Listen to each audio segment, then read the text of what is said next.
Assalamualaikum warahmatullahi wabarakatuh. Halo para sahabat pembelajar yang tetap setia di channel Kang Dadang Irama. Pada kesempatan kali ini kami akan membahas masih berkaitan dengan mapel matematika dengan materi pokok, yaitu sifat-sifat operasi hitung pada bilangan bulat. Yang kita akan bahas pertama yaitu sifat komutatif atau pertukaran. Sifat komutatif pada penjumlahan itu dapat ditulis A ditambah B sama dengan B tambah A. Di sini ada pertukaran tempat di mana A dan B merupakan bilangan bulat. Misal A sama dengan 5 dan B sama dengan 6. Kita masukkan pada persamaan ini. A 5, B sama dengan 6, kemudian B sama dengan 6, A sama dengan 5. Kita tukar tempatnya, hasilnya 5 tambah 6 11, kemudian 6 tambah 5 sama dengan 11. Kita lihat walaupun ditukar tempatnya tapi hasilnya sama. Inilah yang dimaksud sifat komutatif atau pertukaran. Sifat komutatif berikutnya yaitu sifat komutatif pada perkalian. Itu dapat ditulis A dikali B sama dengan B dikali A. Di sini juga ada pertukaran tempat, di mana A dan B merupakan bilangan bulat. Misal diketahui A sama dengan 4 dan B sama dengan negatif 7. Kita masukkan pada persamaan sifat komutatif pada perkalian. A dikali B sama dengan B kali A. Kita perhatikan di sini sudah ditukar tempatnya. 4 kali negatif 7 sama dengan negatif 28. Kemudian negatif 7 dikali 4 juga sama negatif 28. Kita perhatikan sudah ditukar tempatnya tapi hasilnya sama. Ini yang dimaksud sifat komutatif atau pertukaran pada perkalian ya. Sifat operasi hitung pada bilangan bulat yang kedua yaitu sifat asosiatif atau pengelompokan. Kita bahas dari sifat asosiatif pada penjumlahan dulu ya. Itu dapat ditulis A ditambah B ditambah C. Di sini terjadi pengelompokan A ditambah B, berarti harus diselesaikan dulu ya. Kemudian di ruas kanan sama dengan yang kita kelompokkan adalah B ditambah C. Kita lihat cek apa hasilnya sama. Di mana A, B, dan C merupakan bilangan bulat. Misal A nilai sama dengan negatif 3, B sama dengan 4, dan C sama dengan 5. Kita masukkan pada persamaan masing-masing nilai A, B, dan C-nya. Kita lihat di sini A ditambah B negatif 3 ditambah 4 ditambah 5. Kemudian yang di ruas kanan sama dengan yang kita kelompokkan adalah B ditambah C. Bagaimana kita cek hasil apakah hasilnya sama? Negatif 3 ditambah 4 itu 1 ditambah 5.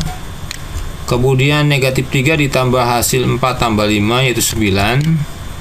Negatif 3 ditambah 9. 1 ditambah 5 sama dengan 6. Kemudian negatif 3 ditambah 9, hasilnya juga 6. Demikianlah cara sifat asosiatif pada penjumlahan. Baik, kita lanjutkan berikutnya sifat asosiatif pada perkalian ya. Sifat asosiatif pada perkalian itu dapat ditulis A dikali B dikali C sama dengan A dikali B dikali C. Di mana A, B, dan C merupakan bilangan bulat. Misal A sama dengan 2, B sama dengan negatif 3, dan C sama dengan negatif 4.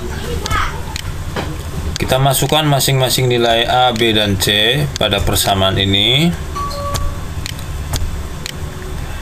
Kita lihat bahwa yang pada ruas kiri sama dengan yang dikelompokkan adalah A kali B, maka harus diselesaikan lebih dahulu. Kemudian di ruas kanan yang dikelompokkan adalah B dikali C.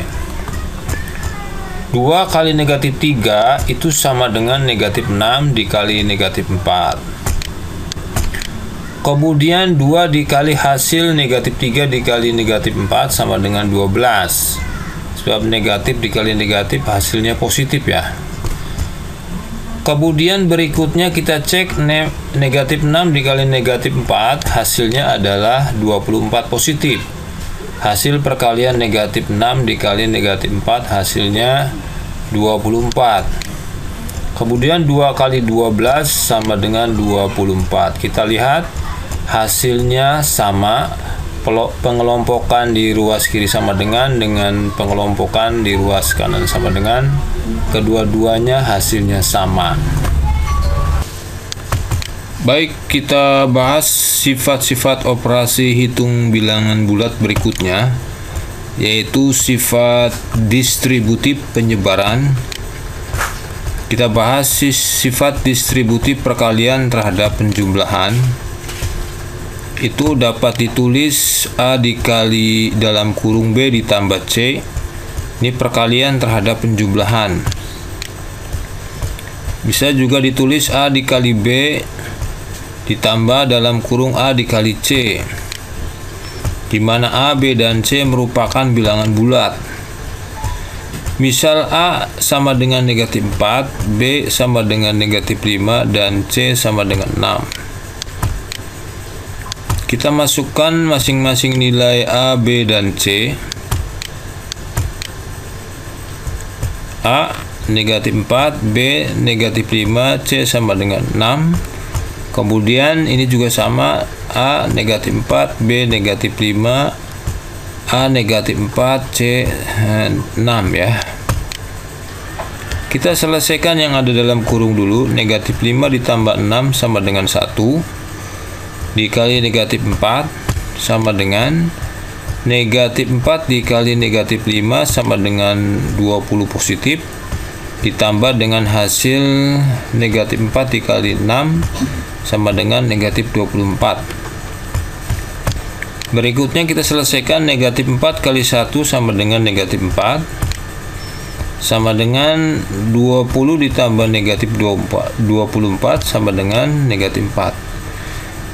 Demikian hasilnya sama, di ruas kiri sama dengan dan di ruas kanan sama dengan, menggunakan sifat distributif perkalian terhadap penjumlahan. Sifat distributif berikutnya yang akan kita bahas adalah sifat distributif perkalian terhadap pengurangan. Itu dapat ditulis dalam bentuk seperti ini, perkalian terhadap pengurangan ya. Bisa juga ditulis A dikali B dikurangi A dikali C, di mana A, B, dan C merupakan bilangan bulat. Diketahui A sama dengan negatif 6, B sama dengan 7, dan C sama dengan 8. Ini contoh soal, misal ya. Kemudian kita masukkan masing-masing nilai A, B, dan C seperti ini. Kemudian kita hitung dulu yang ada dalam kurung 7 dikurangi 8 sama dengan negatif 1 dikali dengan negatif 6. Kemudian di sini ada dua tanda kurung, A dikali B dan A dikali C. Hasilnya dikurang ya. Hasil A kali B dikurangi A kali C. Negatif 6 dikali 7 sama dengan negatif 42 dikurangi hasil dari negatif 6 dikali 8 sama dengan negatif 48. Nah, kita selesaikan dulu yang di ruas kiri ya. Negatif 6 dikali negatif 1 itu hasilnya 6 positif. Sebab di sini perkalian negatif dikali negatif sama dengan positif.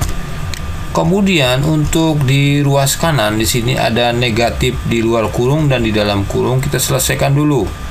Negatif dikali negatif sama dengan positif. Jadi ini berubah, negatif 42 ditambah tanda jumlah ini adalah hasil dari negatif dikali negatif ya. Jadi negatif 42 ditambah 48 sama dengan 6. Jadi ini perhatikan bahwa ini proses perhitungan pada sifat distributif perkalian terhadap pengurangan. Demikian penjelasan ini, mudah-mudahan dapat dipahami dengan baik.